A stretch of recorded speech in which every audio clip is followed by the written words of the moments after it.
वो आज हम पढ़ने वाले हैं। लास्ट टाइम हमने ये सब कवर कर लिया था, डेटा डेटा एक्सट्रैक्शन के बारे में। Append query, group by data, duplicate और transpose of data. Transpose of data और पिवट और अनपिवट ऑफ डेटा दोनों सेम ही होते हैं। एक बार मैं आपको ये बता दूंगा। कस्टम कॉलम ये हमने नहीं देखा है। कंडीशनल कॉलम, रिप्लेस वैल्यूज़, ये सारी चीज़ें हम देख चुके हैं। ठीक है, तो अब हम चलते हैं।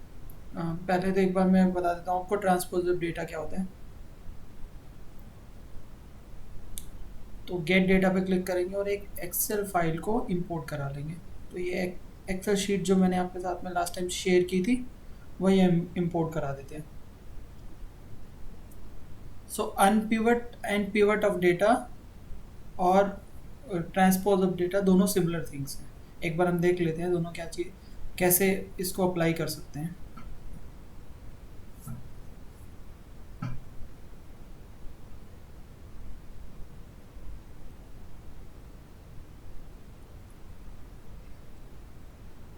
ये हमने डेटा को पावर क्वेरी में लेके आ गए। अब हम क्या करेंगे, जो ट्रांसपोज होता है वो दो तरीके से होता है।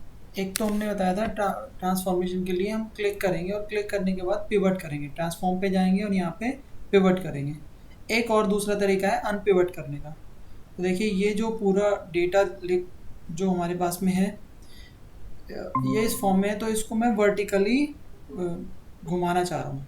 तो क्या करेंगे, अनपिवट कॉलम्स कर देंगे और अनपिवट कॉलम्स में अनपिवट अदर कॉलम्स करेंगे।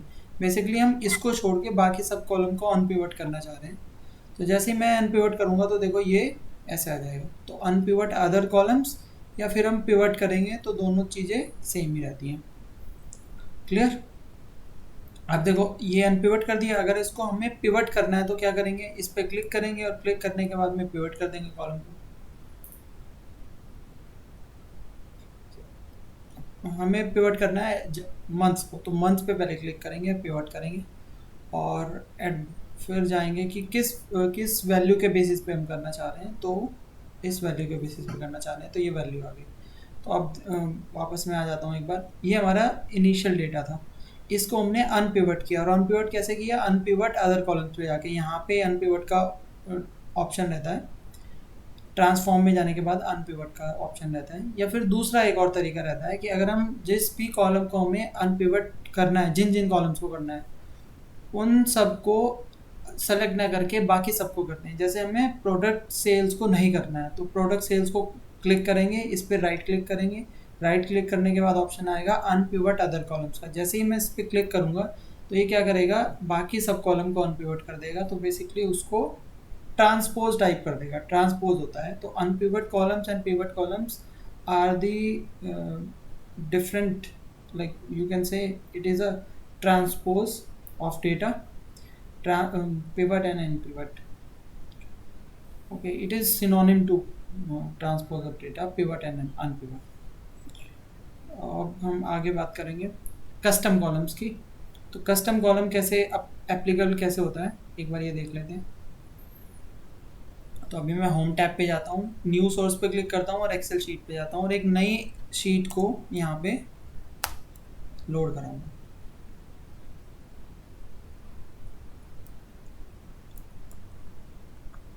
कस्टम कॉलम पे जाएंगे।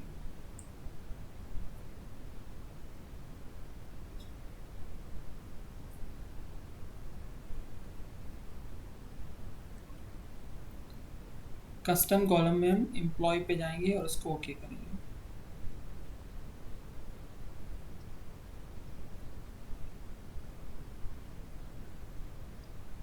ओके, अब देखिए क्या करते हैं हम, कस्टम कॉलम की बात करते हैं। तो कस्टम कॉलम के लिए पहले ऐड कॉलम्स पे जाते हैं और ऐड कॉलम्स में हमारे पास में ऑप्शन दिख रहे हैं, column from example, custom column, invoke function. तो कस्टम कॉलम पे क्लिक करते हैं। कंडीशनल कॉलम की हम बात पहले कर चुके हैं। तो कस्टम कॉलम पे जैसे हमने क्लिक किया अब ये ऐसा इंटरफेस आ जाएगा। इस इंटरफेस में अब मैं आपको दो तीन चीज़ें और बताना चाहता हूँ। ये जो हमारे पास ऑप्शन आया तो इसमें आया न्यू कॉलम का नेम। तो यहाँ पे हम जो हम नया कॉलम क्रिएट करना चाहते हैं उसका नेम लिखेंगे। तो हम यहाँ लिखना चाहते हैं डेट, इसको डेट लिख देते हैं। इधर अवेलेबल कॉलम्स हैं, तो अगर जब भी हम अवेलेबल कॉलम को इधर ड्रैग डबल क्लिक करेंगे या इंसर्ट करेंगे इस पर, जैसे इस पर क्लिक किया स्टार्ट ऑफ ईयर पे और उसको इंसर्ट किया हमने, तो यहाँ पे देखिए ये कॉलम आ गया है। और इस कॉलम की स्पेशलिटी ये है कि ये कॉलम के साथ में स्क्वायर ब्रैकेट बन के आया है। तो जब भी हम किसी कॉलम को रेफरेंस करेंगे कस्टम कॉलम में, तो उसके बाहर हमें स्क्वायर ब्रैकेट लगाना पड़ेगा। तो लेट से अगर मैं खाली अभी इसको क्लिक कर देता हूँ is equals to star year, start of year, और ओके कर देता हूँ, तो जो हमारे पास नया कॉलम आएगा वो आएगा इसी कॉलम का जस्ट सेम। देखिए 2019 है तो दोनों 2019 है। अब आगे चल देते हैं एक बार और। जैसे लेट से मैं कहता हूँ यहाँ पे स्टार्ट ऑफ ईयर के बजाय यहाँ पे करंट सैलरी लिखी हुई है, तो मैं करंट सैलरी पे डबल क्लिक करता हूँ, तो जैसे ही मैंने डबल क्लिक किया तो करंट सैलरी इधर आ गई। या फिर मैं करंट सैलरी पे एक बार क्लिक करके इंसर्ट पे क्लिक करता हूँ तो यहाँ पे करंट सैलरी आ जाएगी इस कस्टम फार्मूला में। और अब इस पर क्लिक करता हूँ तो देखिए आपको यहाँ से समझ में आएगा कि करंट सैलरी और डेट वाला जो कॉलम है दोनों के दोनों एग्जैक्टली सेम है। अब इसमें हम और भी ऑपरेशंस परफॉर्म कर सकते हैं। जैसे अगर मैं हमें कोई बोले कि करंट सैलरी में 1000 ऐड कर दो, तो हम प्लस लिखेंगे और 1000 कर लेंगे। जैसे ही मैंने प्लस 1000 किया तो अब ध्यान से देखो इन दोनों के बीच में इसमें हमने 1000 ऐड किया हुआ, ये this is 25,000 and this is 26,000। ऐसे यहाँ पे 32,000 एंड 33,000। और हम ट्रांसफॉर्मेशन कर सकते हैं। फिर से हम गियर आइकन पर क्लिक करेंगे और इसके बाद जहाँ हमने प्लस 1000 लिखा हुआ है मैं स्टार इसमें मल्टीप्लिकेशन करना चाहूँगा। लेट से मैं चाहता हूँ कि सैलरी डबल हो जाए, तो ये हमारे पास में डबल सैलरी होगी। देखिए इस बार इस करंट सैलरी का डबल आ रहा है। और भी केसेस हो सकते हैं, जैसे एक जाना पहचाना केस हो सकता है कि लेट से हमारे पास में हमारी कंपनी में कुछ एम्प्लॉयज़ हैं, उन्होंने परफॉर्मेंस अच्छी दी तो उनको कुछ इंक्रीमेंट मिल रहा है। तो इंक्रीमेंट कैसे मिल रहा है कि 10%, 20% वगैरह वगैरह ऐसा मिल रहा है। तो मान लीजिए सबको 10% का मिल रहा है, तो भैया ये ना बीच में ना रुक गया था। बीच में रुक गया था। आपको आवाज आ रही है मेरी? हाँ हाँ आ रही है, जी। आवाज़ आ रही है। ओके, तो आपको कहाँ कहाँ से बताना है तो मतलब? आपने जो बीच में पढ़ाया ना मुझे पता नहीं, बस आपने मुझे बताया था कि डबल क्लिक करेंगे तो ये इधर आ जाएगा, और जब भी हम ये करेंगे ना कस्टम कॉलम करेंगे तो ये ब्रैकेट बन के आएगा। बस इतना मैंने सुना, उसके बाद ना ये बफरिंग हो रही थी। ओके, जैसे ही हम डबल क्लिक किसी भी कॉलम पे क्लिक करेंगे और इंसर्ट पे क्लिक करेंगे तो यहाँ पे वही कॉलम हमें सामने दिखने लग जाएगा, और ओके करेंगे तो देखिए यहाँ पे हमें कॉलम मिल रहा है। क्लियर? अब थोड़ा और आगे जाते हैं। हम बोलते हैं कि ये इसमें ध्यान रखने वाली चीज़ क्या है कि जब भी हम किसी कस्टम कॉलम पे किसी कॉलम को रेफरेंस करना चाहते हैं तो उस कॉलम के दोनों साइड में स्क्वायर ब्रैकेट आएगा। क्लियर? इसी कॉलम पे अगर हम कुछ और ट्रांसफॉर्मेशन, जैसे ट्रांसफॉर्मेशन क्या अप्लाई कर सकते हैं, हम उसमें कुछ ऐड करना चाहें, हाँ कुछ जी। मल्टीप्लाई करना चाहें तो वो भी कर सकते हैं। लेट से हम इसमें मल्टीप्लाई करना चाह रहे हैं, तो मल्टीप्लाई कर देना चाह रहे हैं 2 की, तो जैसे ही हम मल्टीप्लाई 2 की करेंगे तो ध्यान से देखिए इस करंट सैलरी का ये जो वैल्यू है यहाँ पे डबल डबल हो गई है। क्लियर? नेक्स्ट, अब फिर से गियर आइकन पर क्लिक करेंगे और इस बार हमने 2 किया, तो एक जेन्युइन सा केस है कि हमारे पास कोई किसी ऑर्गेनाइजेशन में कुछ एम्प्लॉयज़ वर्क वर्क कर रहे हैं और हमने पर्टिकुलर एम्प्लॉय को अलग अलग बोनसेस दिए हैं, अलग अलग इंक्रीमेंट दिया है। तो अभी जनरलाइज करने के लिए केस ये कर सकते हैं कि हमने सभी को 10% बोनस दिया है, तो 10% का मतलब ये हुआ कि हमने उसकी सैलरी को 1.1 टाइम्स बढ़ा दिया। क्लियर? 110% बढ़ा दिया, 110% का मतलब 1.1, तो मैं इसको अगर 1.1 से मल्टीप्लाई करूँगा तो ये हमारे पास में उसकी टोटल सैलरी आ जाएगी। या फिर अगर हम केवल बोनस की बात करेंगे तो हम यहाँ पे क्या लिख सकते हैं, 0.1 टाइम्स बढ़ा सकते हैं कि इतना उसे बोनस मिला। देखिए ये इसे बोनस मिल गया, ये इतना बोनस मिला। क्लियर? इसको हम ऐसे भी कर सकते हैं, अब थोड़ा और क्लैरिटी के लिए ऐसा कर सकते हैं कि ये हमारी ओरिजिनल सैलरी थी। देखो इसको हम कॉपी करता हूँ मैं, करंट सैलरी को, इसको मैंने कॉपी किया, इसके साथ में मैंने लिखा प्लस। अब इस फॉर्मूला को समझने की कोशिश करिए। ये हमारी इनिशियल सैलरी थी, हमने सैलरी का 10% बढ़ाया। 10% का मीनिंग 10 को परसेंट में ऐसे लिख सकते हैं 10/100, और 10/100 का मीनिंग होता है 0.1, तो उसको मैंने शॉर्ट में लिख दिया है 0.1। आप चाहो तो 10/1 भी कर सकते हैं, 10/100 भी। तो ये हमने टोटल सैलरी कर दी कि 10% बोनस दिया, बोनस देने के बाद में सैलरी कितनी होगी। तो जैसे ही मैंने ओके किया तो ये सैलरी आ गई उसकी अपनी, तो उसे बोनस कितना मिला, अगर वो करना चाहें तो हम खाली 0.1 से मल्टीप्लाई करेंगे, और अगर हम ये देखना चाह रहे हैं कि बोनस के बाद कितनी सैलरी मिलेगी तो उसमें फिर हम 1.1 से मल्टीप्लाई कर देंगे, या फिर हम current salary plus 0.1 multiply by current salary, ऐसा भी कर सकते हैं। हम कॉलम का नेम भी चेंज कर सकते हैं, ऐसा लिख सकते हैं न्यू सैलरी, ऐसा कुछ भी कर सकते हैं। ये हमारे पास में कस्टम कॉलम हुआ। इस कस्टम कॉलम में आप जो चाहें वो ट्रांसफॉर्मेशन अप्लाई कर सकते हैं। अब इसका एक और भी दिखाता हूँ मैं, अलग अलग एग्जांपल्स। जैसे लेट से अभी हमने ऐड किया, लेकिन हम ये चाह रहे हैं कि इन दोनों कॉलम को हम, जैसे मर्ज करते थे ना कॉलम को मर्ज, अब इन दोनों कॉलम को हम मर्ज करना चाहें तो कैसे कर सकते हैं। तो कॉलम को मर्ज करने का एक बेसिक सा फंडा रहता है। ऐड कॉलम पे क्लिक किया और यहाँ पे मैंने कस्टम कॉलम पे क्लिक किया। जैसे ही कस्टम कॉलम पे क्लिक करेंगे तो ये इंटरफेस बन के आएगा, ये पॉपअप आ जाएगा। इस पॉपअप में हम न्यू कॉलम का नेम लिखेंगे, और let's new column name is date.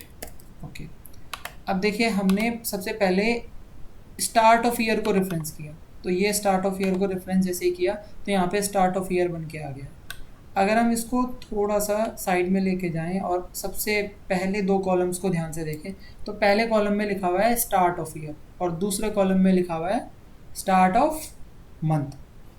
तो अगर स्टार्ट ऑफ मंथ और स्टार्ट ऑफ ईयर में एक डेट को टोटल मैन्युफैक्चर करने के लिए हमारे पास तीन कंपोनेंट होते हैं,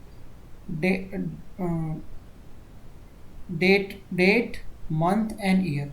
तो यहाँ पे हमारे पास मंथ भी है और यहाँ पे हमारे पास में ईयर भी है, लेकिन डेट हमारे पास में नहीं है। तो लेट से हम डेट को कोई कांस्टेंट मान लेते हैं। लेट से हम कह देते हैं कि हमें महीने की पहली तारीख चाहिए।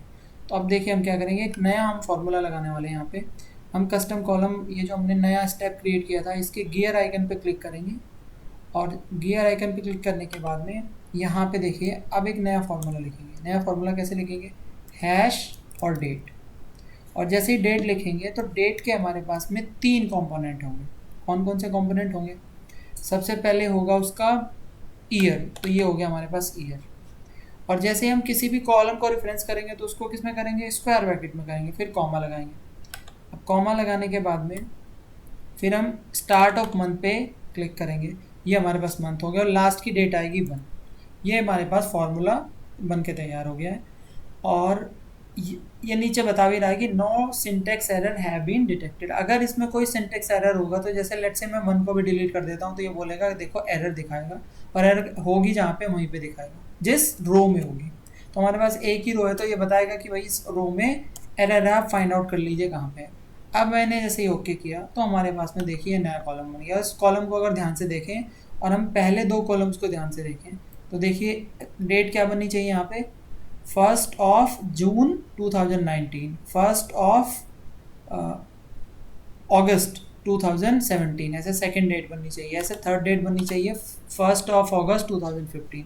तो अगर आप, मैं इसको राइट में लेके जाऊँ और डेट को देख, तो डेट को देखें यहाँ पे पहली डेट बनी हुई है 1 जून 2019, 1 अगस्त 2017। ऐसे करके हम कस्टम कॉलम पे अलग अलग फीचर्स को अप्लाई कर सकते हैं। एक और फीचर देख लेते हैं, जैसे मैं फर्स्ट नेम और लास्ट नेम की बात करूँ, ये कुछ ऐसा कर रहे हैं हम, जैसे मर्ज कॉलम होता है ना, तो मर्ज कॉलम को हम कुछ नए तरीके से अप्लाई करने की कोशिश कर रहे हैं। जैसे अगर हम इस दोनों को मर्ज कॉलम के थ्रू करना चाहें तो हम डायरेक्टली मर्ज कॉलम कर सकते हैं। यहाँ पे ऐड कॉलम में भी ऑप्शन आ रहा है, ट्रांसफॉर्म वाले टैब में भी ऑप्शन आ रहा है।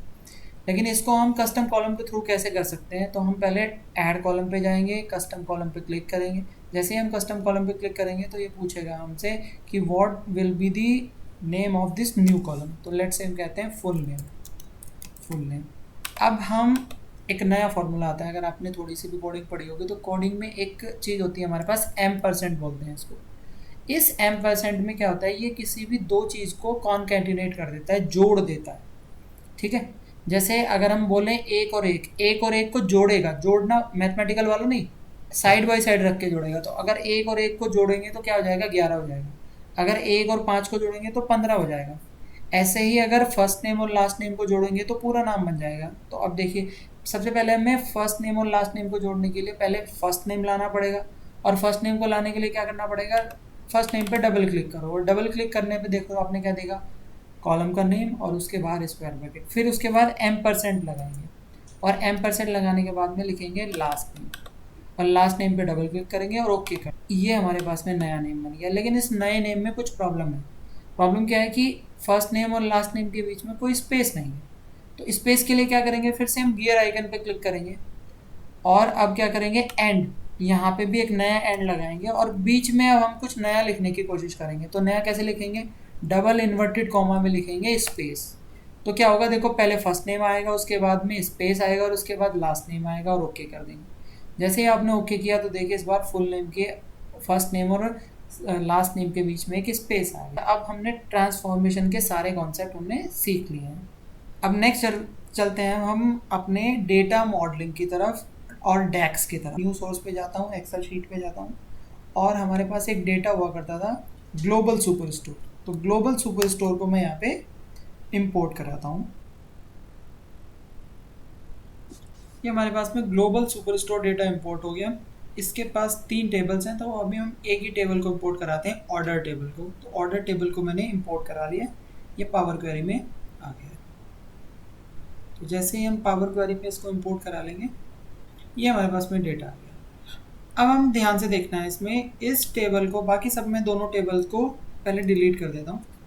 ये हमारे पास में ग्लोबल सुपर स्टोर डेटा, जो कि पब्लिकली अवेलेबल भी, आप सर्च चाहे तो सर्च भी कर सकते हैं। यहाँ पे global super store data import हो गया। अब ग्लोबल सुपर स्टोर के साथ में मैं डैक्स फंक्शन के थ्रू जो मॉडलिंग है, उस पहले मैं मॉडल क्रिएट करूँगा, और उसके बाद में उस पर डिफरेंट एग्रीगेशन फंक्शन यूज़ करूँगा।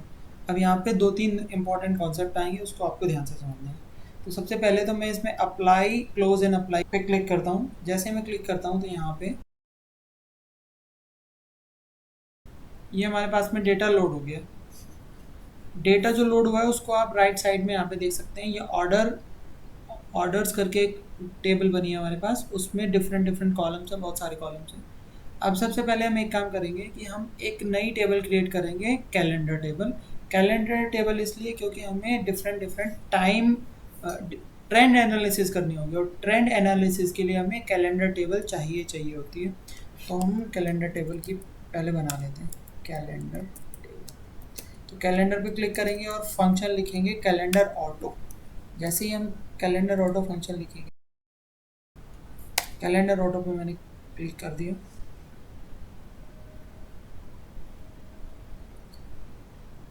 ये हमने ऑटोमेटिकली यहाँ पे कैलेंडर वाली टेबल बन गई। अब आप चाहें तो उसमें कुछ कॉलम्स भी ऐड कर सकते हैं, जैसे लेट्स से ईयर, मंथ और क्वार्टर। तो मैं एक कॉलम ऐड कर देता हूँ अभी के लिए, कॉलम और मंथ, सॉरी ईयर और मंथ। सो ईयर लिखेंगे हम यहाँ पे, year is equals to, year formula आपको बताया था मैंने, ईयर, और इसके बाद मांगेगा कि आपको डेट कौन सी चाहिए, तो हम कैलेंडर डेट इस पर क्लिक करेंगे। तो यहाँ पे अपने पास में इस डेट के अगेंस्ट में वही ईयर आ जाएंगे। अब अगर हमें मंथ चाहिए तो फिर से मैं न्यू कॉलम पे क्लिक करूँगा, और न्यू कॉलम पे क्लिक करने के बाद में एक नया फार्मूला लिखूँगा जिसको बोलेंगे मंथ। तो मंथ इज इक्वल्स टू, एक बार फिर से फार्मूला लगाऊंगा मंथ का। मंथ में मांगेगा डेट होगी कैलेंडर टेबल से डेट कॉलम, तो ये हमारे पास में मंथ आ जाएगा। ये जो मंथ आएगा वो मंथ नंबर आएगा, तो आप चाहें तो उसको मंथ नम करके भी लिख सकते हैं यहाँ पे, मंथ नम। अगर आपको चाहिए कि या मंथ नम ना आके मंथ का नेम आए, एक्चुअल में जनवरी फरवरी ऐसे करके आए, नेम आए, नंबर ना आए, तो आप न्यू कॉलम पे फिर से क्लिक करेंगे, और इस बार आप यहाँ पे लिखेंगे month is equals to format.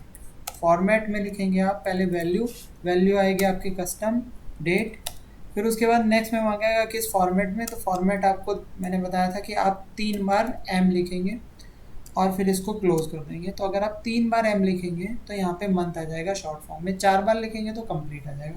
ये हमारी कस्टमर कैलेंडर टेबल बन गई है। कैलेंडर टेबल बनने के बाद आप अब जाएंगे मॉडलिंग में। मॉडलिंग में जाने के बाद में इन दोनों के बीच में आप रिलेशनशिप क्रिएट करेंगे। अब यहाँ पे आपको एक इम्पॉर्टेंट कॉन्सेप्ट समझना है ध्यान से।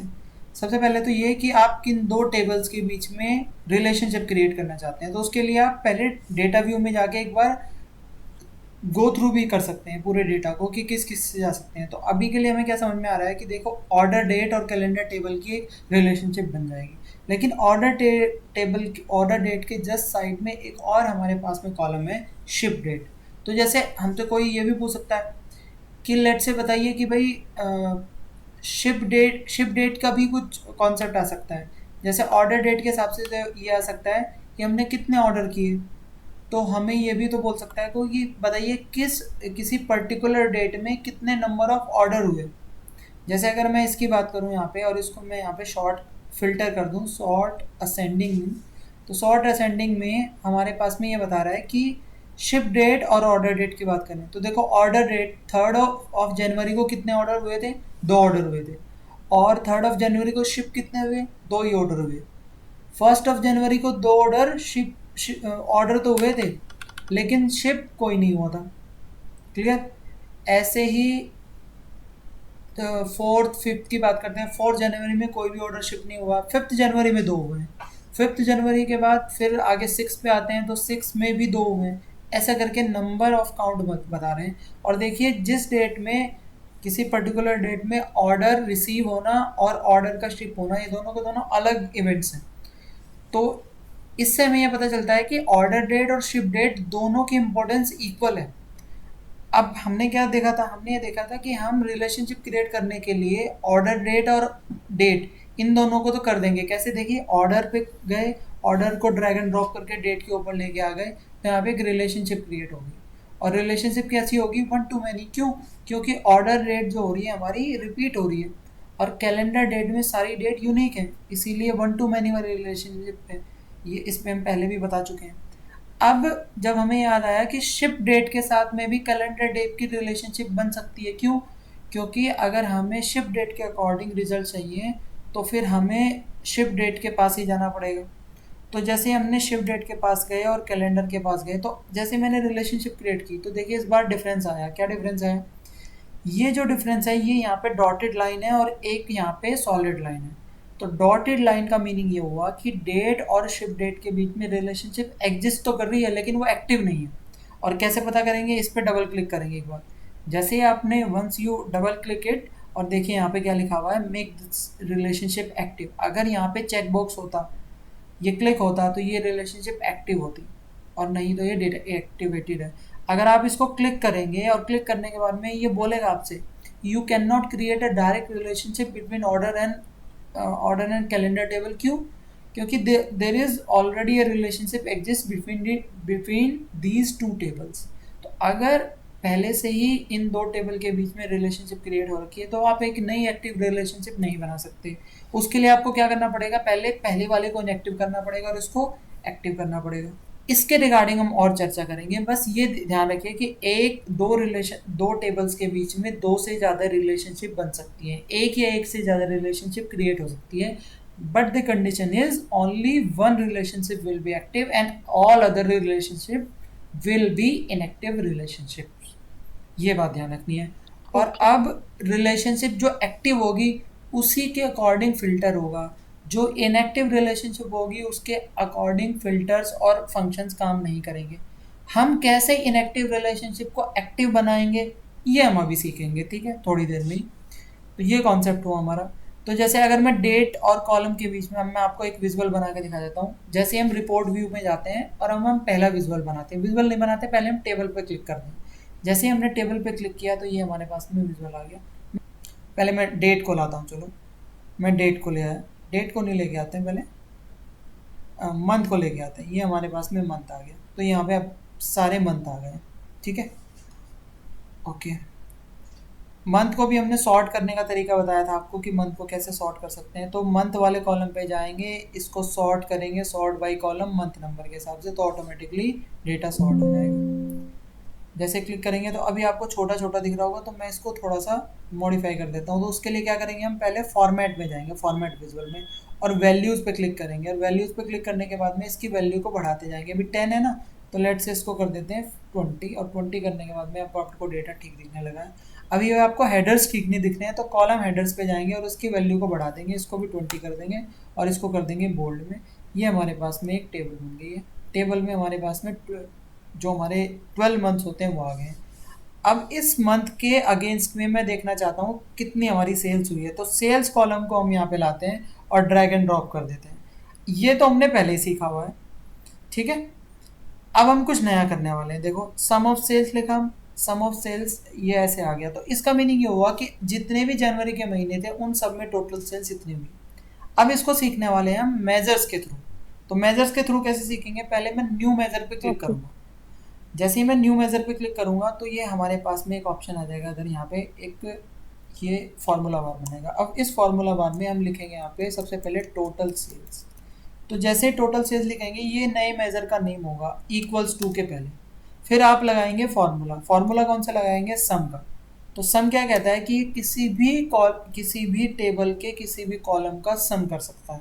और कौन से टेबल के कौन से कॉलम का सम करना है आपको, आपको चाहिए कि ये सेल्स का सम करे। और सेल्स किस कॉलम में है, किस टेबल में है, ऑर्डर में। तो देखिए ऑटोमेटिकली इसने ऑप्शन देने शुरू शुरू कर दिए। तो अब अगर आप इसको नीचे स्क्रॉल डाउन करेंगे तो देखिए यहाँ पे आया ऑर्डर सेल्स। ऑर्डर सेल्स पे जैसे आप क्लिक करेंगे और इसको क्लोज करेंगे और एंटर करेंगे तो ये अभी आपको कुछ भी इसके इम्प्लीकेशंस नज़र नहीं आएंगे कि इसने कुछ ऐसा कुछ किया या नहीं किया। उसको करने के लिए हमें क्या करना पड़ेगा, पहले तो हम एक चीज़ और देख लेते हैं कि अगर हमने कोई भी एक नया मेज़र क्रिएट किया है तो नया मेज़र क्रिएट करने पे इसको देखने का तरीका कैसा होता है। देखो जैसे टोटल यहाँ पे देखेंगे मेज़र बनेगा किससे, ये मोबाइल वाला आइकॉन होता है आपका, मोबाइल वाले आइकन में दिखेगा आपको। तो यहाँ पे टोटल सेल्स दिख रहा है, टोटल सेल्स में मोबाइल वाला आइकॉन दिख रहा है। तो जब भी हम कोई मेज़र क्रिएट करेंगे तो उसमें मोबाइल वाला आइकन आइकन दिखेगा। और ये देखिए जो ऊपर वाला आइकन है ये थोड़े से डिफरेंट है। तो ये जो डिफरेंट वाले आइकन होते हैं इनको बोलते हैं कैलकुलेटेड कॉलम, और मेज़र को बोलते हैं कैलकुलेटेड मेजर्स। तो ये दोनों में डिफरेंस हुआ। अब मेज़र का कैसे यूज़ करना होता है, तो मेज़र का हमें यूज़ ऐसे करना होता है कि मेज़र किसी भी एग्रीगेशन पे यूज़ होता है। एग्रीगेशन का मीनिंग कैसा हुआ, एग्रीगेशन का मीनिंग ये हुआ कि किसी भी वैल्यू को हम एक वर्ड में छोटा करने की कोशिश करें। जैसे सेल्स की बात करते हैं, तो अगर हम अपनी ओरिजिनल टेबल में जाएं तो ओरिजिनल टेबल में हर एक डेट के अगेंस्ट में सेल्स लिखी हुई है। लेकिन हमसे कोई पूछता है कि बताइए जनवरी के महीने में कितनी सेल्स हुई थी, तो इसका मतलब क्या हुआ, हमने टोटल जनवरी के महीने की सेल्स को एक नंबर में कन्वर्ट करने की बात की। तो जब हम एक नंबर में कन्वर्ट करेंगे तो वहाँ पे यूज़ करेंगे मेजर्स। मेजर्स एग्रीगेशन के काम आएंगे, यही एग्रीगेशन का फंडा होता है, यही इसका कॉन्सेप्ट रहता है। तो जैसे हमने टोटल सेल्स बना ली, तो अब हम पहले इस टेबल पे क्लिक करेंगे और ये जो ओके। टोटल जो हमने नया मेजर बनाया था इसको ड्रैग एंड ड्रॉप करेंगे, यहाँ पे लेके आ जाएंगे। एक चीज़ और इम्पॉर्टेंट यहाँ पे मैं बताना चाह रहा हूँ, जब भी हम मेज़र क्रिएट करेंगे तो मेज़र किसी भी कॉलम में किसी भी टेबल में बन जाए कोई फ़र्क नहीं पड़ेगा। आप कहीं का मेज़र कहीं पे भी यूज़ कर सकते हैं, क्योंकि मेज़र कभी भी किसी एक पर्टिकुलर टेबल को रेफरेंस नहीं करता है, ये पूरे डेटा मॉडल पे अप्लाई होता है। तो जैसे मैंने ये कैलेंडर टेबल में बनाया है जानबूझ के, तो कैलेंडर टेबल में बना हुआ है लेकिन फिर भी ये इस ऑर्डर टेबल में अप्लाई हो रहा है। क्यों, क्योंकि कभी भी मेज़र किसी पर्टिकुलर टेबल पे अप्लाई नहीं होता है, ये तो पूरे डेटा सेट पे, पूरे मॉडलिंग पे अप्लाई होता है। जैसे ये डेटा मॉडल है ना, ये बना हुआ है हमारा छोटा सा डेटा मॉडल, इस पे अप्लाई होगा। तो देखिए जैसे ही मैंने इसको ड्रैग इधर से करके यहाँ पे लेके आ गया मैं, तो टोटल सेल्स का मीनिंग क्या हुआ, टोटल सेल्स का अब मैं मीनिंग समझाता हूँ आपको दो तरीके से। पहले मैं एक कार्ड लेके आता हूँ, यहाँ पे कार्ड पता होगा आपको, मैंने 1 2 3 करके बताया था। तो जैसे ही मैं इस कार्ड को लेके आया हाँ और जी। कार्ड को लेके आके मैं टोटल सेल्स को ड्रैग एंड ड्रॉप किया यहाँ पे, तो देखिए ये टोटल क्या वैल्यू बता रहा है, ये बता रहा है कि इसकी वैल्यू कितनी है, 12.64। इसका इस मीनिंग क्या वाली। हुआ, इसका मीनिंग ये हुआ कि पहले टोटल सेल्स के पास जाते हैं हम। टोटल सेल्स क्या कह रहा है, टोटल सेल्स ये कह रहा है कि भाई जो सम ऑफ ऑर्डर्स है, ऑर्डर सेल्स में, ऑर्डर टेबल में सेल्स वाले कॉलम में जाए और उसके पूरे की पूरी वैल्यूज़ का सम कर दे। तो इसका मतलब ये हुआ कि हमारे पास में अब तक जितनी भी सेल्स हुई है उसकी वैल्यू कितनी है, 12.64 मिलियन। ये टोटल सेल्स है। अब कोई हमसे क्वेश्चन करने लग जाए कि बताइए भाई जनवरी के महीने में कितनी सेल्स हुई थी, हमें पूरी नहीं पूछनी है, हमें तो जनवरी का महीना पूछना है। तो इसके लिए क्या करेंगे हम सबसे पहले एक टेबल बनाएंगे, उसमें यहाँ पे कॉलम में मंथ होने चाहिए। और इस जैसे टोटल सेल्स को मैंने ड्रैग एंड ड्रॉप किया, देखो यहाँ पे ड्रैग एंड ड्रॉप किया हुआ है मैंने यहाँ पे टोटल सेल्स को, इसको देखने का तरीका भी ये है कि जैसे ही हम इस पर होवर करते हैं तो होवर करने के बाद में ये दिखेगा कि ये हमसे पूछे, ये इसका पता बताता है, बेसिकली एड्रेस बताता है।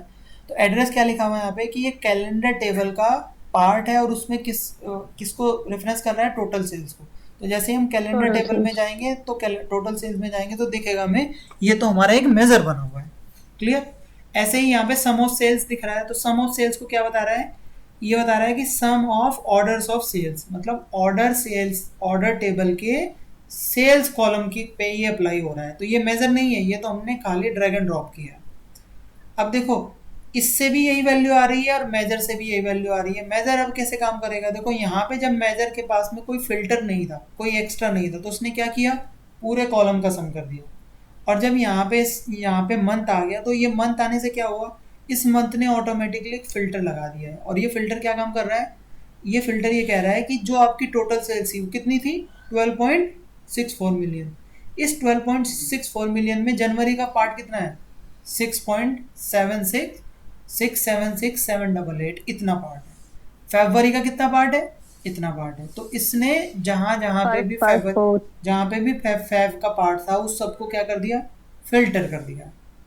क्लियर। जैसे फिल्टर करके अगर मैं आपको बताऊं, यहाँ हम जाएंगे ऑर्डर टेबल, ऑर्डर में जाएंगे, ऑर्डर में जाने के बाद में ऑर्डर डेट के पास जाएंगे, और ऑर्डर डेट के पास जाने के बाद में जनवरी का महीना खोलेंगे। तो जनवरी का महीना देखो यहाँ पे इतने सारे आ रहे हैं, तो हम कुछ ही टेबल को कर लेते हैं। जैसे ये ना, अभी हमने सेलेक्ट ऑल किया, मैं पहले जनवरी 1 2 3 4 5 ऐसे 5 7 को सेलेक्ट कर लेता हूँ।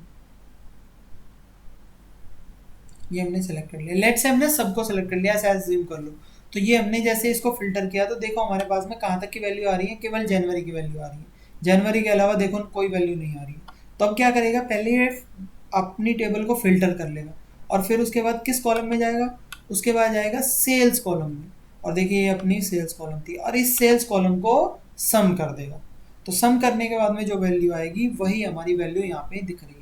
यही सेम काम किसके लिए करेगा, फरवरी के लिए करेगा। यही काम किसके लिए करेगा, मार्च के लिए करेगा।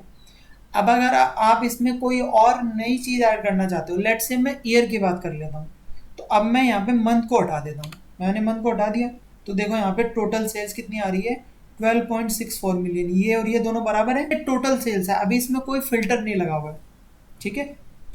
अब हम क्या करते हैं, नेक्स्ट मैं ईयर को लाता हूँ यहाँ पे। तो देखिए ये ईयर वाला था, तो ईयर को ड्रैग एंड ड्रॉप करता हूँ और सबसे पहले लेके आ जाता हूँ। तो यहाँ पे हमारे पास में ईयर आ जाएगा, सम ऑफ ईयर आ रहा है, तो सम ऑफ ईयर को सम ऑफ ईयर से हटा के डोंट समराइज करना है। और देखिए यहाँ पे 4 ईयर आ जाएंगे। तो देखिए 2012 में कितनी सेल्स थी, तो देखिए टोटल सेल्स कितनी थी, 12.64 मिलियन। और यहाँ पे जो सेल्स है वो कम हो गई है, ये इन चारों का सम 12.64 मिलियन है।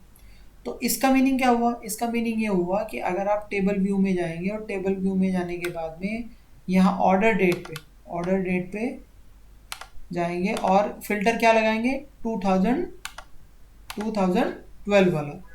तो 2012 में जितनी भी सेल्स हो रखी है अगर आप उसको सेलेक्ट करेंगे तो फिर किसके पास जाएगा, सेल्स कॉलम के पास जाएगा। और सेल्स कॉलम के पास जाने के बाद उसकी जितनी वैल्यू से उनका सब सम कर देगा। तो टोटल सम कितना आएगा, 2259 इतना कुछ आएगा, 2.25 मिलियन आएगा। ये एक्चुअल में डेटा हाँ ऐसे जी। काम करता है। ऐसे ही ये जो मेजर है हमारे पास, कैलकुलेटेड मेजर जिसको बोलते हैं, इसके जो फॉर्मूलेज हैं वो ऐसे काम करते हैं, ऐसे फिल्टर अप्लाई होता है। तो ये जो इधर का फिल्टर है ना, ये फिल्टर आपने, ये फिल्टर कहीं बाहर से नहीं लगाया है, ये ऑटोमेटिकली लग गया है। तो ये जो काम कैसे कर रहा है ये ऐसे ही कर रहा है। क्लियर। ये आपको समझना है। जैसे इसकी बात करूं मैं यहाँ पे सबसे लास्ट वाली रो में, तो सबसे लास्ट वाली रो में कोई भी कॉलम या ईयर में कोई भी वैल्यू नहीं है ना वैल्यू। तो इसने यहाँ पे कोई भी नहीं। फिल्टर नहीं लगाया है और वैल्यू क्या दी है, टोटल वैल्यू दी है। समझ आ रही है बात। 1,26,000। हाँ अब ये तो हमारे पास में कॉन्टेक्स्ट फिल्टर। हाँ जी। अब हम बात करते हैं अलग से, अगर आप फिल्टर लगाना चाहें, ठीक है, एक्सप्लिसिट फिल्टर लगाना चाहें, ये इम्प्लिसिट मान सकते हो कि इम्प्लिसिट फिल्टर है। तो हम क्या करेंगे, यहाँ पे फिल्टर का एक ऑप्शन होता है, स्लाइसर जिसे बोलते हैं। तो यहाँ पे स्लाइसर पे क्लिक करेंगे। जैसे ही आपने स्लाइसर पे क्लिक किया, the moment you click this you will see this type of visual. और अब आप क्या करोगे, आप जिस तरह का भी फिल्टर लगाना चाहते हो यहाँ पे लगा सकते हो। आप पहले ईयर को लाना चाहते हो तो देखो ईयर को यहाँ पे ड्रैग एंड ड्रॉप करोगे तो यहाँ पे सारे ईयर आ जाएंगे। देखिए यहाँ पे ईयर आ गया, इसको थोड़ा सा मॉडिफाई कर लेते हैं, फॉर्मेट में जाते हैं और स्लाइसर सेटिंग में जाते हैं और हम कर देते हैं टाइल का ऑप्शन। जैसे हम टाइल का ऑप्शन करेंगे तो यहाँ पे जितने भी ईयर होंगे यहाँ पे आ जाएंगे। अब देखो कैसे काम करेगा ये। जैसे ही मैं 2012 पे क्लिक करूंगा तो 12 पे क्लिक करते ही ये क्या करेगा, इस पूरे पेज पे ये फिल्टर लगा देगा, पूरे पेज पे। तो ये इस वाले इस ये जो था ये किसकी वैल्यू दे रहा था, ये टोटल सेल्स की वैल्यू दे रहा था। और वो वैल्यू कितनी थी, 12, 12 थी ना, हाँ 12। जी। अब इसने वैल्यू कितनी दी है सोचो। 2012। अब इसने दी है two two point point two six two million और पहले थी वैल्यू 12.25 मिलियन। क्लियर, देखो मैं इसको हटाता हूँ एक बार, जैसे ही मैंने इसको हटाया सिक्स। तो वैल्यू कितनी है, हाँ जी। 12.64 मिलियन, सॉरी। ठीक है। तो जैसे वन ही पॉइंट मैंने इसको सिक्स फोर क्लिक किया तो ये बाहर से एक फिल्टर लग गया जिसको बोलते हैं एक्सप्लिसिट फिल्टर भी बोल सकते हैं हम। तो इस एक्सप्लिसिट फिल्टर के अप्लाई होने से ये पूरे के पूरे जितने भी ये पेज है, इस पेज के हर एक विजुअल पे लग जाएगा। और इस विजुअल पे लगने से जो अभी इसमें कोई फिल्टर नहीं लगा हुआ था, अब ये किसकी वैल्यू देगा कि 2012 में जितनी सेल्स हुई थी वो देगा। अब देखो यहाँ पे 2012 का पहले से फिल्टर लगा हुआ था, तो इसने क्या किया, जैसे मैं इसको हटाता हूँ देखो यहाँ पे 2012, 13, 14 इसकी वैल्यू गायब हो जाएगी। देखो जैसे मैंने हटाया तो 13 की वैल्यू गायब होगी, 14, 15 इन सब की वैल्यू देखो गायब हो जाएगी। क्लिक किया तो गायब हो गई। जी। क्लियर। तो ये क्या करेगा, हर एक विजुअल पे लगेगा। ठीक है। जैसे मैं 14 की बात करूंगा तो देखो अब 14 की वैल्यू आ जाएगी, यहाँ पे 12 की वैल्यू गायब हो गई है। अब मैं 13 पे क्लिक करूंगा तो 13 की वैल्यू आ जाएगी फिर। ठीक है। तो ऐसे करके आप विजुअल को चेंज कर सकते हैं, ये इंटरेक्टिव विजुअल है। देखो आप एक पे क्लिक कर रहे हो तो उसके अकॉर्डिंग ही दूसरे से चेंज हो जा रहे हैं। क्लियर। 2000। हाँ। तो हाँ अब जी। अब इसी में एक हमारे पास में मैं आपको बताता हूँ, अभी एक क्वेश्चन भी आता है।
क्रॉस फिल्टर, ये मिल गया, क्रॉस फिल्टर अपने पास रहता है। तो वापस आते हैं, आपने क्या बताने वाला था आपको। क्रॉ ये होता है हाईलाइट। एक मिनट, मैं अभी इस पे जाता हूँ, इस पे क्लिक करता हूँ, फॉर्मेट पे जाता हूँ और इंटरेक्शन में जाता हूँ।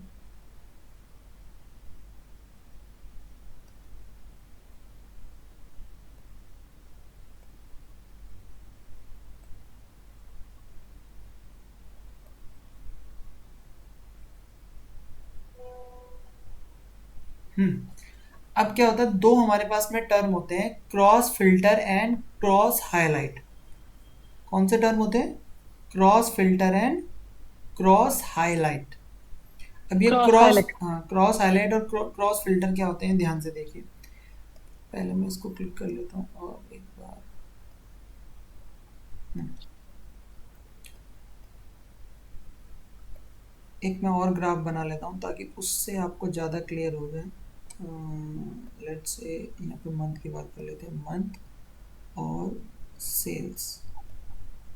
ये हमारे पास में सब सेल्स आ गया। ठीक है। अब देखिए, हम जैसे ही मैंने 12 पे क्लिक किया तो यहाँ पे दो दो टर्म आते हैं, cross filter and cross highlight.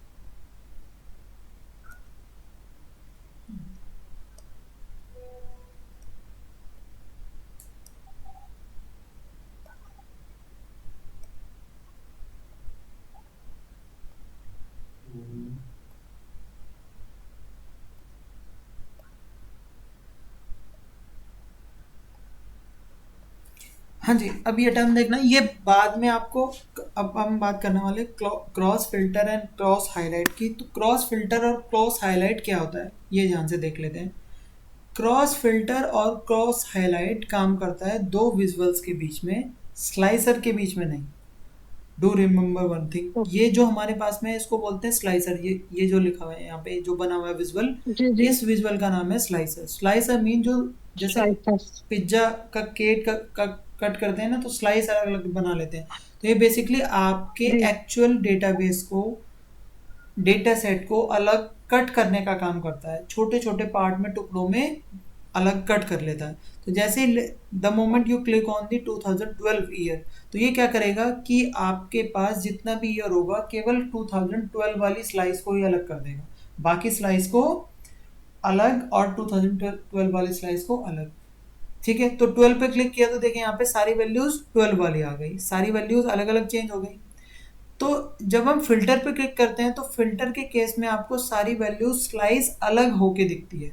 लेकिन जब हम दो विजुअल्स की बात करते हैं, देखो एक विजुअल टेबल विजुअल ये है, और ये कौन सा विजुअल है, हमारे पास कॉलम चार्ट है। ग्राफ।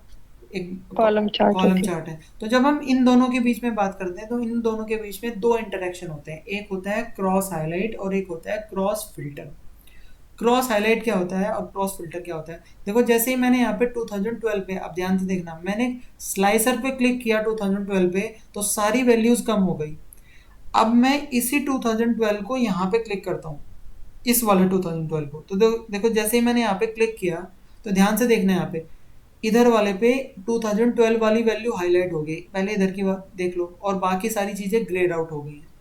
इधर अगर आप राइट वाले जी। फिल्टर की बात करें तो राइट वाले फिल्टर में क्या हो रहा है कि जो हमारे पास जो बार थे वो एक्चुअल में दिख रहे हैं, लेकिन वो जो बार थे वो ग्रेड आउट हो गए, और जो हमें दिख रहे हैं ना वो कौन सा पोर्शन दिख रहा है, 2012 का दिख रहा है। 2012। तो बेसिकली जी। टोटल सेल्स कितनी है, यहाँ तक की है, लेकिन 2012 की सेल कितनी है, इतनी है। समझ आ रही है बात, डार्क वाली। डार्क वाली हाँ समझ में जी। आ रही है। इसको बोलते हैं क्रॉस हाईलाइट। मीन्स आप एक्चुअल वैल्यू भी दिखा रहे हो और जो टोटल वैल्यू है उसको भी दिखा रहे वो भी शोर है, हो, वो भी दोनों शो हो शोर रहा है है। साथ में। ठीक है, अब आते हैं दूसरे पे, एक होता है क्रॉस फिल्टर। तो क्रॉस फिल्टर क्या होता है, तो क्रॉस फिल्टर को एक्टिवेट कैसे करते हैं, तो उसके लिए हम क्या करेंगे, सबसे पहले किसी भी विजुअल पे क्लिक करेंगे और फॉर्मेट पे जाएंगे, और फॉर्मेट पे जाने के बाद एडिट इंटरेक्शन में जाएंगे। जैसे ही आप एडिट इंटरेक्शन पे क्लिक करेंगे तो यहाँ पे एक अलग सी ये वैल्यू, देखो ये क्रिएट हो जाएगी। देखो यहाँ पे कुछ अलग यहाँ पे आया है, ये अब हमारे पास फिल्टर वाले ऑप्शन आ जाते हैं। इस फिल्टर वाले ऑप्शन में जब इस पर मैं हवर करता हूँ तो यहाँ पे लिखा हुआ है फिल्टर, और यहाँ पे लिखा हुआ है हाईलाइट। तो फिल्टर और हाईलाइट दोनों में डिफरेंस ये होता है कि हाईलाइट हम बता चुके हैं, एक्चुअल वैल्यू भी दिखेगी और टोटल वैल्यू भी दिखेगी। जब हम फिल्टर की बात करते हैं तो देखो अभी हमने हाईलाइट पे क्लिक किया हुआ है, the moment I click on the filter, तो अब देखिए क्या अलग होगा। जैसे ही मैं 12 पे क्लिक करूंगा तो इस बार हमें वैल्यूज फिल्टर होके दिख रही है, हाईलाइट होके नहीं दिख रही है ना। ये दिख रहे हैं। ठीक है, हाँ जी। ये किसकी तरह काम कर रहा है, ये उसी इसकी तरह काम कर रहा है 2012 की तरह, है ना। जैसे ही आप 2000 देखो, उस पर हाँ मैं जी। फिर से दोबारा क्लिक करता हूँ तो ये वापस वैल्यू आ जाएगी। अगर मैं 2012 पे क्लिक करता हूँ तो ये क्या करता है, एक्चुअल वैल्यूज को स्लाइस करके हमें केवल उतना ही पोर्शन दिखाता है। तो यहाँ पे जब हम इन दोनों का इंटरेक्शन फिल्टर कर देते हैं, क्रॉस फिल्टर पे सेट कर देते हैं, तो ये क्या करता है, केवल एक्चुअल वैल्यू को ही दिखाता है, टोटल वैल्यू को नहीं दिखाता है। अब ये आप पे नहीं डिपेंड दिखा था। करेगा कि आप कैसे देखना चाह रहे हो, आप क्रॉस हाईलाइट के फॉर्म में देखना चाह रहे हो या क्रॉस फिल्टर के फॉर्म में देखना चाह रहे हो। उल्टा। क्लियर। ऐसे ही ये उल्टा भी है। हाँ जी। अभी आपने क्या किया, जब आपने इस विजुअल पे क्लिक किया तो इस विजुअल का इफेक्ट इस पे कैसा दिख रहा है, वो ये दोनों विजुअल बता रहे हैं। अभी जब आप इस पे क्लिक करोगे तो ये जो दोनों चीज़ें हैं यहाँ पे दिखनी शुरू हो जाएंगी, और यहाँ पे दिखनी शुरू हो जाएंगी। तो देखो ये दोनों, ये विजुअल जो है ना टेबल विजुअल है, इसलिए इसके पास में केवल फिल्टर वाला ही ऑप्शन है। अगर आप यहाँ पे कोई और विजुअल बनाना चाहोगे, जैसे लेट से अभी मैं कुछ और विजुअल बना देता हूँ, यहाँ पे एक नया विजुअल इधर,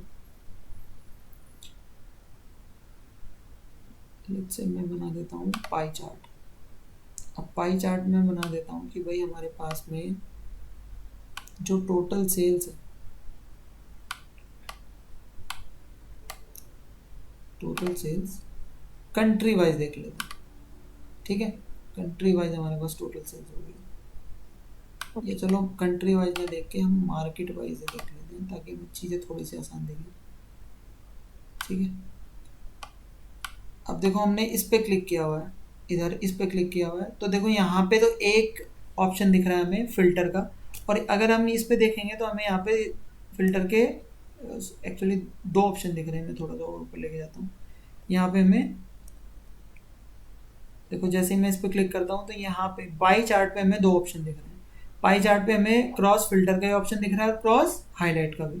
तो देखिए जैसे ही मैं क्रॉस फिल्टर पे क्लिक करता हूँ, अब मैं इस जून पे क्लिक करूंगा तो ये क्या करेगा, देखो केवल फिल्टर इसको दिखाएगा, केवल जून की वैल्यू दिखाएगा। और अगर मैं हाईलाइट पे क्लिक करता हूँ तो देखो क्या करेगा ये, इसने एक्चुअल वैल्यू भी दिखाई हुई है और साथ में किसकी वैल्यू दिखाई है, ग्रेड जो आउट, मेन वैल्यू थी हमारी। जो एक्चुअल वैल्यू, मीनिंग इसने जून की वैल्यू भी दिखाई है और ओवरऑल वैल्यू भी दिखाई है। क्लियर। हाँ तो जी। ये हमारे पास में दोनों इंटरेक्शन हो गए, cross filter and cross highlight. ये अक्सर क्वेश्चन पूछ लिया जाता है और इसमें काफ़ी लोग कंफ्यूज हो जाते हैं कि ऐसा कैसे होगा। नेक्स्ट, अब हमारे पास क्या है, यूज़ ऑफ इनएक्टिव और एक्टिव रिलेशनशिप। तो एक्टिव और इनएक्टिव रिलेशनशिप जो हम अभी बताने वाले थे, वो कैसे काम होगी। तो देखिए अभी तक अगर आप सबकॉन्शियस माइंड, जैसे अब अभी तक हमने जो हम कैलकुलेशन कर रहे थे, और मैं आपको एक चीज़ लगातार रिपीट कर रहा था कि मैं बोल रहा था आपसे कि भाई हम जब भी बात कर रहे थे, जैसे मैंने बोला कि मैंने 2012 पे क्लिक किया, तो मैं आपको ओरिजिनल टेबल में लेके गया और मैंने बोला कि ऑर्डर डेट में उसने फ़िल्टर लगा दिया कितना, 2012 वाला। जबकि हमने जो रिलेशनशिप क्रिएट की हुई है, वो किस किस के बीच में की हुई है, ऑर्डर और कैलेंडर के बीच और में, सेल और दो कैलेंडर दो के बीच में। रिलेशनशिप क्रिएट की हुई है। कौन कौन सी, order date and ship date and date. तो ये जो शिप डेट वाली रिलेशनशिप है, ये क्यों नहीं वर्क कर रही है, क्योंकि ये इनएक्टिव रिलेशनशिप है। क्लियर। तो जो एक्टिव हाँ जी। रिलेशनशिप होगी उसी के बेसिस पे फिल्टर काम करेंगे, उसी के बेसिस पे आपका डेटा मॉडल वर्क करेगा। अगर आप ये चाहते हो कि आपका डेटा मॉडल या आपके डेक्स के फंक्शन, जो आपने यहाँ पे ये कैलकुलेटेड मेजर बनाया, ये मेजर जी। इनएक्टिव रिलेशनशिप के बेसिस पे काम करे, तो उसके लिए आपको कुछ नया करना पड़ेगा। और क्या करना पड़ेगा वो अभी हम देखते हैं। तो हम क्या करेंगे, पहले अब पेज 2 पे जाएंगे। तो पेज 2 पे जाने का तरीका ये है, पहले मैं इसको कैंसिल कर देता हूँ, डिलीट। पेज 2 पे जाने का तरीका ये है कि यहाँ पे प्लस का साइन आया हुआ है, जैसे आप इस पे the moment you click on this, a new page will be appeared. तो फिर क्या होगा, अब हम क्या करेंगे, अब हमने एक नया मेज़र बनाने की कोशिश करेंगे। तो अब नया मेज़र बनाते हैं, न्यू मेज़र पे क्लिक करते हैं। न्यू मेज़र पे जैसे हमने क्लिक किया तो यहाँ पे एक ऐसे हमें हमें एक फार्मूला बार नज़र आ जाएगा। और न्यू मेज़र पे हम क्या बोलते हैं कि टोटल सेल्स, और इस बार कुछ नया नाम देते हैं, टोटल सेल्स में बोलते हैं हम शिप, ऐसे एस एस करके बोल देते हैं। अब हमारे पास में, अभी तक मैंने आपको सम फंक्शन की बात की थी, अब मैं आपको एक नया फंक्शन बताने वाला हूँ जिसका नाम है कैलकुलेट। कैलकुलेट कैसे काम करता है, कैलकुलेट के पास में दो इनपुट पैरामीटर्स होते हैं। कौन कौन से, सबसे पहले तो ये कि ये एक्सप्रेशन मांगता है आपसे, बेसिकली ये बोलता है आपसे कि आप इससे क्या कैलकुलेट करवाना चाह रहे हो।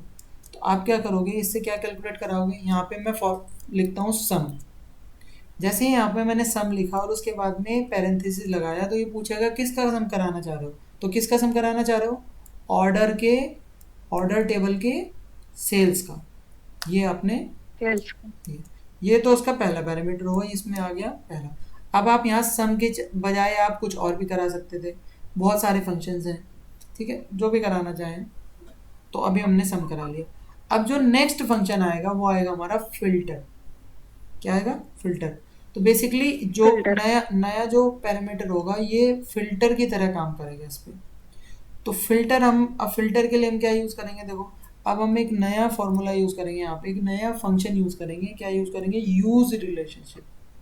और अगर आप यूज रिलेशनशिप पे देखो तो यहाँ पे दो कॉलम बताए गए हैं, ये ऑटोमेटिकली बताता है भी आपको। क्या बोलता है कि यूज रिलेशनशिप कैसे काम करता है, इसके दो पैरामीटर्स हैं, देखो दो पैरामीटर दिख रहे हैं। और बोल रहा है कि specifies an existing relationship to be used in the evaluation of DAX expression. इसका मतलब ये हुआ कि आप इस डेक्स एक्सप्रेशन में अगर कोई एक ऐसी एग्जिस्टिंग रिलेशनशिप है, याद रखना रिलेशनशिप एग्जिस्टिंग होनी चाहिए, मतलब वो बनी होनी चाहिए भले ही वो इनएक्टिव हो, ओके। उसको आप यूज करना चाहते हो। That relationship is defined by naming as argument and two columns that serve as a endpoints। Basically ये कह रहा है कि उन दोनों के दोनों एंड पॉइंट्स का यहाँ पे नाम लिखना है, उन कॉलम्स का नाम लिखना है। तो आपको कौन सी रिलेशनशिप एक्टिव करवानी है बताओ? आपको रिलेशनशिप एक्टिव करवानी है ऑर्डर टेबल की शिप डेट और कैलेंडर टेबल की डेट के बीच में। तो आप यहाँ पे क्या लिखोगे? ऑर्डर लिखोगे, और ऑर्डर के बाद क्या लिखोगे? Ship, ship date. Column table. फिर उसके बाद दूसरा लिखोगे कैलेंडर और कैलेंडर डेट। तो इनके बीच में जो रिलेशनशिप है अब वो एक्टिव हो जाएगी। और कौन सी रिलेशनशिप इनएक्टिव हो जाएगी? जो वो पहले वाली थी। क्लियर? जैसे ही आपने इसको एंटर किया, और एंटर करने के बाद में यहाँ पे अपने पास मेजर बन जाएगा। अब मेजर बनने के बाद में ये तो हमारे पास सेल्स होगी। अब मैं आपको दिखाता हूँ नॉर्मल फॉर्मूला। एक मैं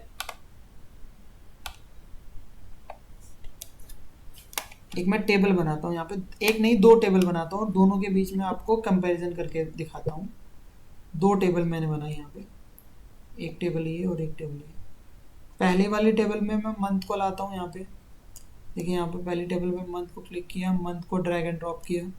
दूसरी टेबल में भी मंथ को ड्रैग एंड ड्रॉप किया। ठीक है, एक काम करते हैं, यहाँ पे कॉपी और दूसरे टेबल में यहाँ पे पेस्ट कर लेते हैं। एक शॉर्टकट बताना चाहूँगा मैं आपको। देखो हम चाहते हैं कि इस रिलेशन इस टेबल की सारी प्रॉपर्टीज इस पे एप्लीकेबल हो जाए, बेसिकली फॉर्मेटिंग एप्लीकेबल हो जाए। तो हम क्या करेंगे, उस टेबल को हमने पेज वन से पहले, पेज वन से मैं टेबल को इधर कॉपी किया, और कॉपी करने के बाद पेज टू में पेस्ट करके लेके आ गया। फिर उसके बाद मैं इस टेबल पे क्लिक करूँगा और फॉर्मेट पेंटर पे जाऊँगा। फॉर्मेट पेंटर पे जाने के बाद में देखो आपके जो जो आपका जो माउस था, माउस का जो पॉइंटर था उसका पॉइंटर चेंज हो गया है। और पॉइंटर कैसा हो गया? ब्रश जैसा। अब आपको ये इस टेबल की फॉर्मेटिंग जिस पे भी अप्लाई करनी है उसी टेबल के ऊपर आप जाएंगे और क्लिक कर देंगे, और जैसे आपने क्लिक किया तो देखो ऑटोमेटिकली जो फॉर्मेटिंग है वो एप्लीकेबल हो गई। आप फिर से इस पर क्लिक करेंगे, फॉर्मेट पेंटर पे जाएंगे, और फिर जिस पे भी आपको अप्लाई करनी है उस पर जाके क्लिक कर देंगे, तो अप्लाई हो गई। हमारा काम, हमारा टाइम बच गया बेसिकली। इसको हम डिलीट कर देंगे। नेक्स्ट, अब हमारे पास दो दो कैलकुलेटेड मेजर्स बने हुए, कौन कौन से? टोटल सेल्स वाला। तो टोटल सेल्स को ड्रैग एंड ड्रॉप करते हैं इधर, एक मिनट। टोटल सेल्स को यहाँ पे ड्रैग एंड ड्रॉप करते हैं, इसमें मैंने ड्रैग एंड ड्रॉप कर दिया। अब इस पे ड्रैग एंड ड्रॉप करते हैं टोटल सेल्स एस को। जब हम टोटल सेल्स की बात कर रहे थे, देखो यहाँ पे टोटल सेल्स, तो टोटल से इधर वाले टेबल में हमने टोटल सेल्स वाला जो फॉर्मूला लगाया था वो कौन सा था? सम ऑफ ऑर्डर सेल्स वाला। ये सम ऑफ ऑर्डर सेल्स किस किस कॉलम का सम कर रहा था? ऑर्डर सेल्स का। लेकिन फिल्टर कौन सा अप्लाई कर रहा था? ऑर्डर डेट वाला। याद आया कुछ?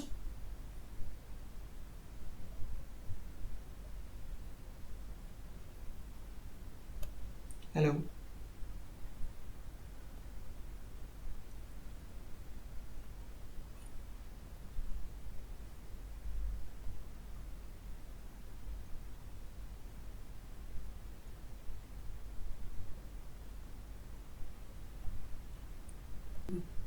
छोटू भाई को कॉल कर लूंगा उसको।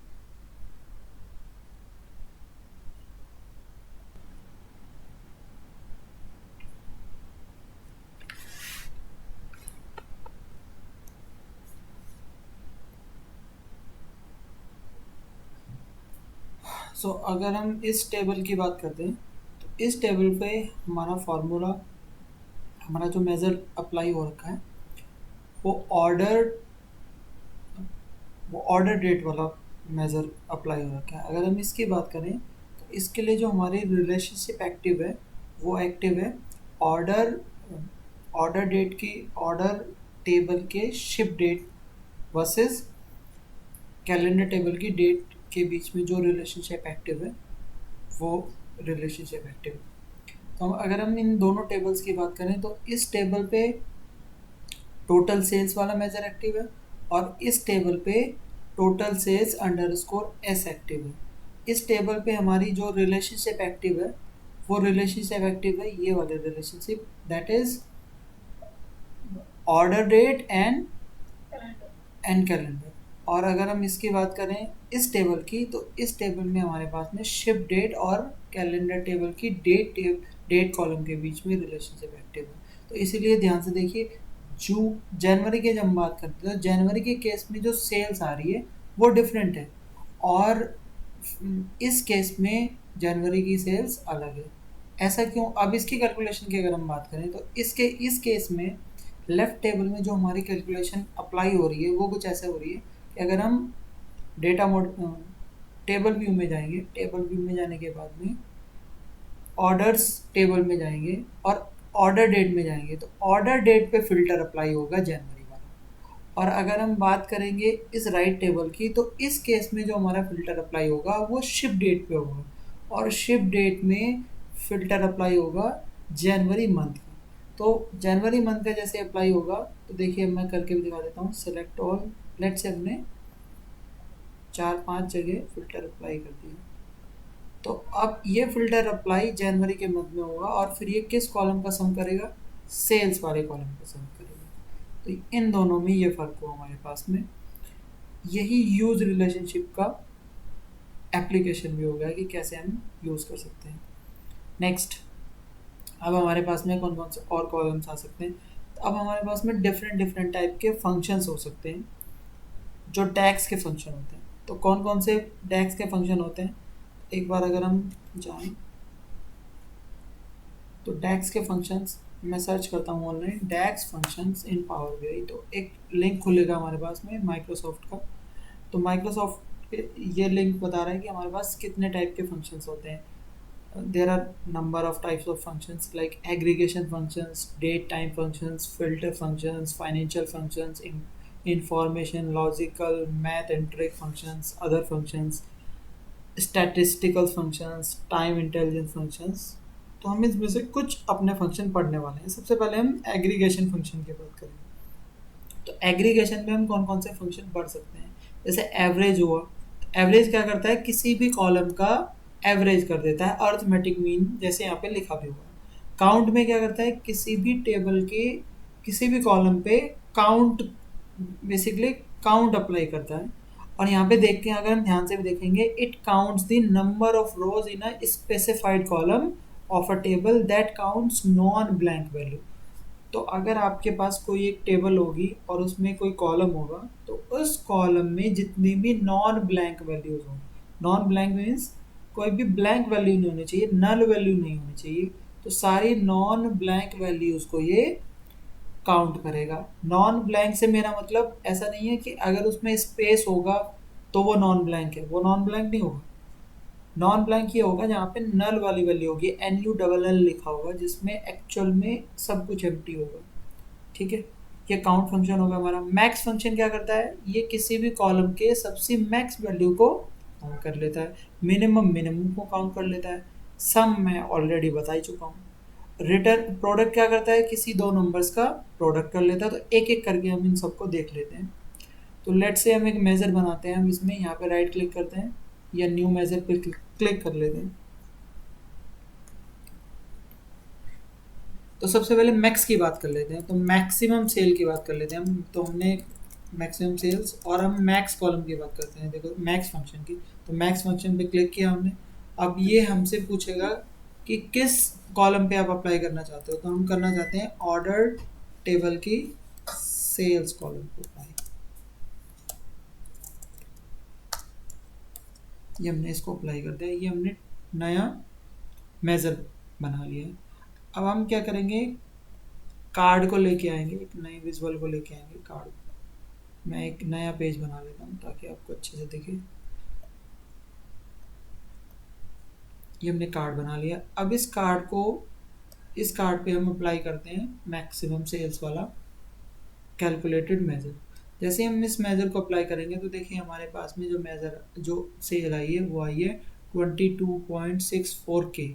इस के को अगर हम फॉर्मेट में जाएं तो हम चेंज भी कर सकते हैं। जैसे कैलकुलेट कॉल आउट वैल्यू में जाएंगे, कॉल आउट वैल्यू में जाने के बाद में आप इसकी यूनिट्स को भी चेंज कर सकते हैं। अभी ऑटो लिखी हुई है, नन पे क्लिक कर देंगे तो एग्जैक्ट वैल्यू आ जाएगी, देखो 22638। इसको हम क्रॉस वेरीफाई भी कर सकते हैं। कैसे, हम यहाँ पे टेबल व्यू में जाएंगे या जिसको बोलते हैं डेटा व्यू, ऑर्डर्स में जाएंगे। ऑर्डर्स में जाने के बाद में आप सेल्स पे जाएंगे और सेल्स पे जाने के बाद अगर आप इसको देखेंगे और डिसेंडिंग ऑर्डर में सॉर्ट कर लेंगे। देखिए जैसे हमने इसको डिसेंडिंग ऑर्डर में सॉर्ट किया, कितनी वैल्यू आ रही है 22638। ऑर्डर ऑफ सेल्स,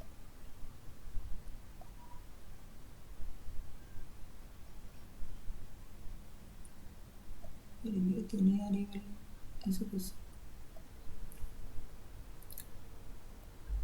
सो अगर आप इसको क्रॉस वेरीफाई करने के लिए अगर आप टेबल्स में जाते हैं, टेबल में जाने के बाद आप सेल्स वाले कॉलम में जाएंगे और सेल्स वाले कॉलम में आप 100 फिल्टर अप्लाई करेंगे, डिसेंडिंग फिल्टर, तो सबसे मैक्सिमम वैल्यू आ रही है 22638।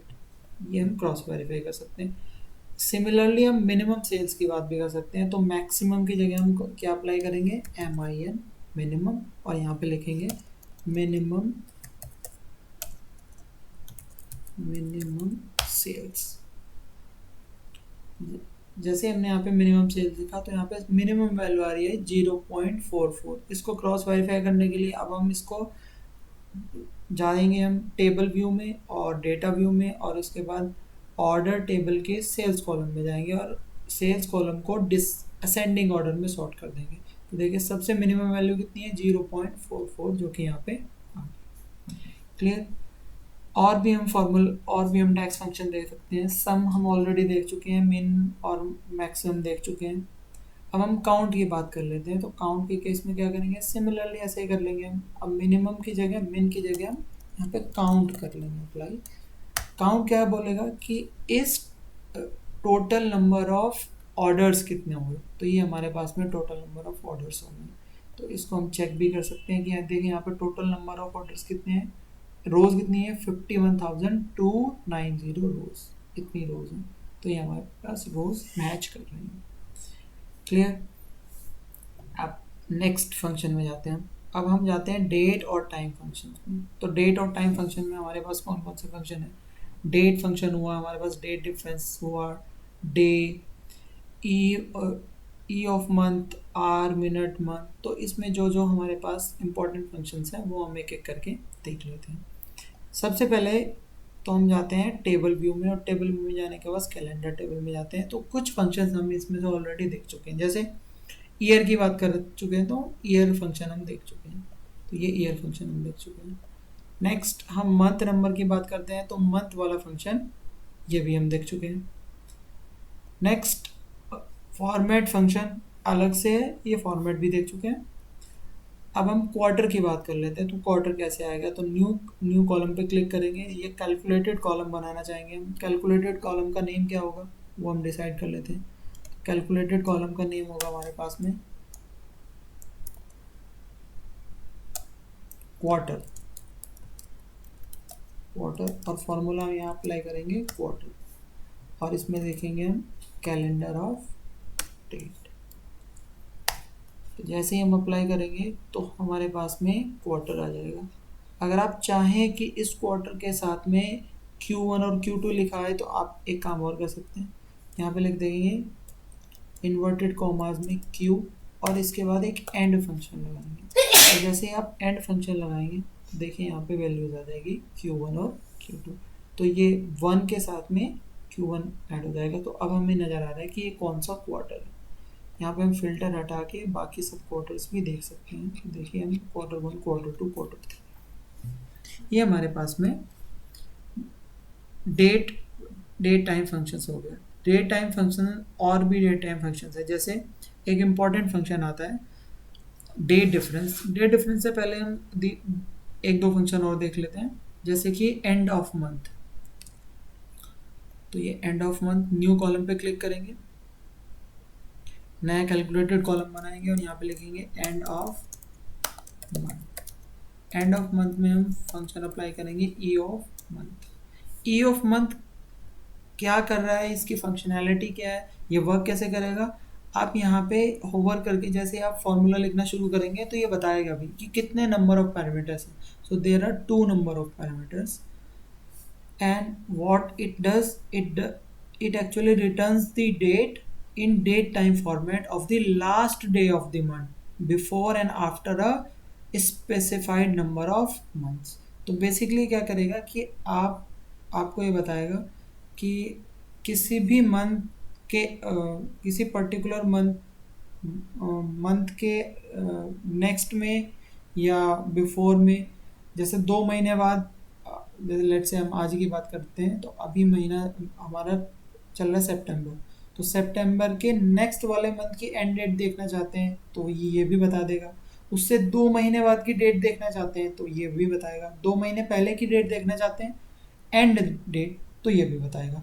और अगर आप करंट मंथ की एंड डेट देखना चाहते हैं तो वो भी ये भी बताएगा। तो देखिए यहाँ पे लिखते हैं कैलेंडर डेट, तो ये कैलेंडर डेट।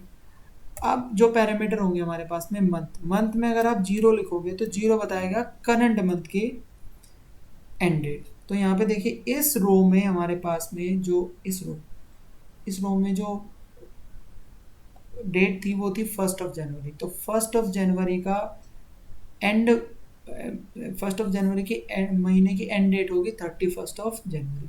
अगर यहाँ पे हम 1 कर देंगे तो ये क्या करेगा कि 1 जनवरी के एक महीने बाद वाले महीने की डेट बताएगा। तो अगले नेक्स्ट मंथ कौन सा होगा, फरवरी, और फरवरी की एंड डेट कितनी होगी 2012 के हिसाब से, वो ये बताएगा आपके सामने। और डेट होगी 29 फरवरी, क्योंकि 12 वाला जो ईयर होता है वो लीप ईयर होता है। जैसे अगर हम +2 करेंगे तो +2 के केस में 2 महीने बाद की डेट बताएगा। तो यहाँ पे हम देखिए मार्च की डेट आ रही है। अब हम माइनस कर देते हैं तो माइनस के केस में 1 महीने पहले की डेट आएगी। तो देखिए अब ये 1 साल पहले दिसंबर की डेट बता रहा है। -2 करेंगे तो ये नवंबर की डेट बताएगा। तो अब ये देखिए 30th नवंबर 2011 ये बता रहे हैं डेट। ये हुआ हमारे पास एंड ऑफ मंथ।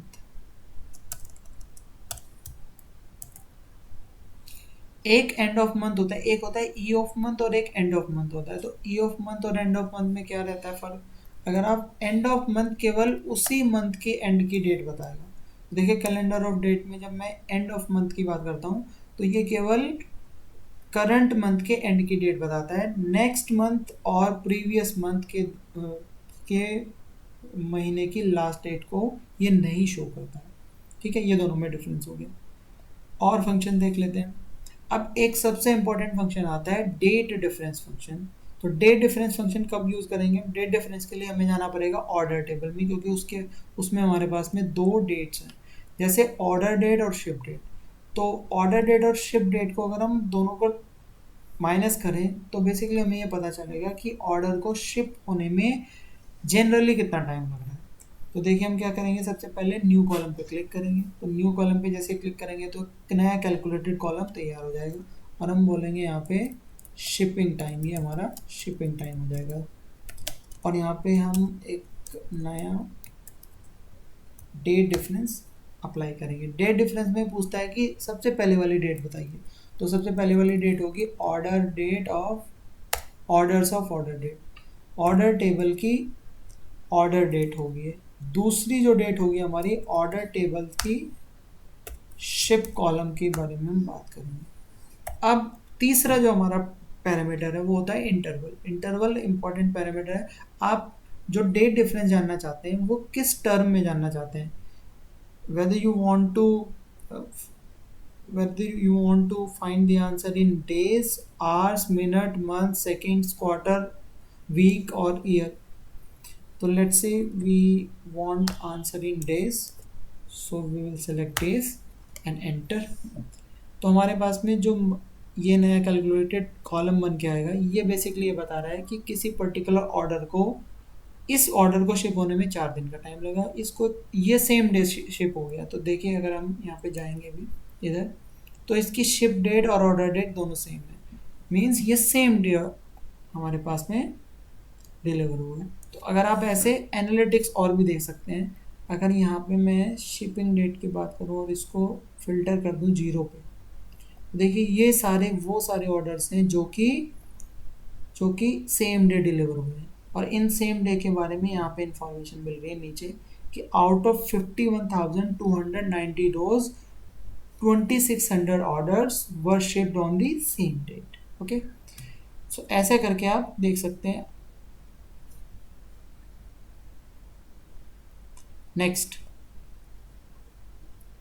ये हमारे पास डेट टाइम फंक्शंस हो गए। अब हम इम्पोर्टेंट फंक्शंस की बात करते हैं। एक होते हैं हमारे पास में टाइम इंटेलिजेंस फंक्शंस। तो टाइम इंटेलिजेंस फंक्शंस क्या कहते हैं? टाइम इंटेलिजेंस फंक्शंस बेसिकली किसी, जब भी हम कोई एनालिसिस करते हैं तो उसका टाइम बहुत इंपॉर्टेंट फैक्टर रहता है।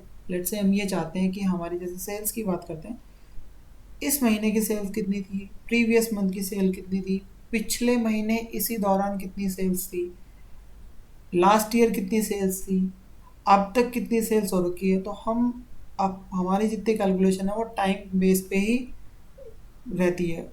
Main centre of attraction time ही रहता है। तो इस केस में हमारे पास 2-3 इम्पोर्टेंट फंक्शन आते हैं जिनको बोलते हैं dates MTD function. MTD function क्या होते हैं? Month to date function. तो मंथ टू डेट फंक्शंस क्या होते हैं ये थोड़ा सा जान लेते हैं एक बार। मंथ टू डेट फंक्शन वो फंक्शन है जो कैलकुलेट करता है सेल्स, और सेल्स भी किस तरह की कैलकुलेट करता है कि अब तक कितनी सेल्स हुई है। जैसे फाइनेंशियल ईयर की बात करते हैं सबसे पहले, फाइनेंशियल ईयर नहीं, नॉर्मल ईयर की बात करते हैं स्टार्टिंग में। जैसे अभी हमारा जो महीना चल रहा है वो चल रहा है, आज डेट है 31 तो सितंबर का महीना चल रहा है। तो 1 जनवरी से अब तक कितनी सेल्स हुई है ये कौन फंक्शन बताएगा? ये बताएगा आपका M T D function, sorry white date function बताएगा। जो जो हमारे पास में ये dates M T D function है, date Q T D function है, date Y T D function है, ये बताएगा। एक बार अप्लाई करते हैं, फिर उसके बाद आपको ज़्यादा अच्छे से इंसाइट्स मिलेंगी। तो मैं क्लिक करता हूँ न्यू मेज़र पे। न्यू मेज़र पे क्लिक करने के बाद में मैं इस मेज़र का नाम लिखता हूँ, यहाँ पे लिखता हूँ मैं वाई टी डी सेल्स।